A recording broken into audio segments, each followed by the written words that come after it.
Shalom Bapak Ibu Saudara yang terkasih di dalam Tuhan. Hari ini kita mau melihat satu bagian firman Tuhan yang terambil dari Kolose 3 ayat yang ke-15 hingga ayat yang ke-16. Saya akan membacakannya dalam terjemahan versi firman Allah yang hidup. Demikianlah firman Tuhan, usahakanlah agar kedamaian hati yang berasal dari Kristus selalu ada dalam hidup dan hati saudara, karena inilah tanggung jawab dan hak saudara sebagai anggota tubuhnya, dan bersyukurlah senantiasa. Ingatlah akan apa yang diajarkan Kristus, dan biarlah kekayaan perkataannya memenuhi hidup saudara. Ajarkanlah hal-hal itu kepada orang lain, dan nyanyikanlah dalam mazmur, puji-pujian, dan nyanyian-nyanyian rohani. Nyanyikanlah bagi Tuhan dengan hati yang penuh syukur. Bapak Ibu Saudara, siapa sih di dunia ini yang tidak ingin hidup damai?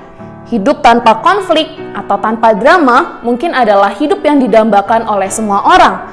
Namun sayangnya, kita hidup di dunia yang tidak pernah ada damai sejati.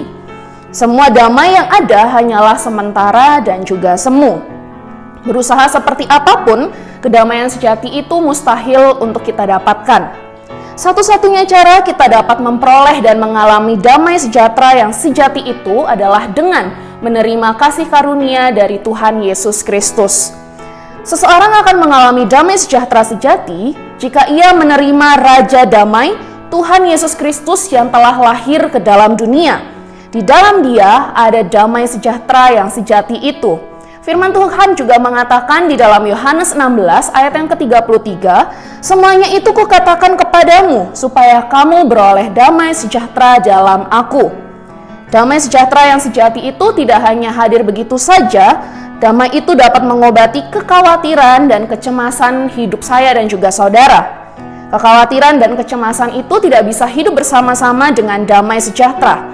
Lalu, apakah dengan demikian hidup kita akan bisa berjalan mulus? Tentu tidak. Tantangan dan pergumulan pun masih bisa kita rasakan dan kita alami dalam hidup kita.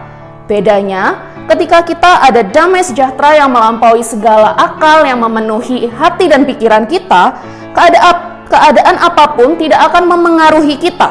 Bila damai sejahtera ini ada dalam kita, kita dapat ketenangan untuk menghadapi semua yang terjadi dalam hidup kita.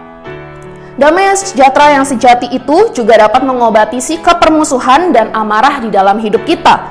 Bila marah, ingatlah agar jangan sampai berbuat dosa. Jangan menyimpan amarah dan jangan beri kesempatan pada iblis.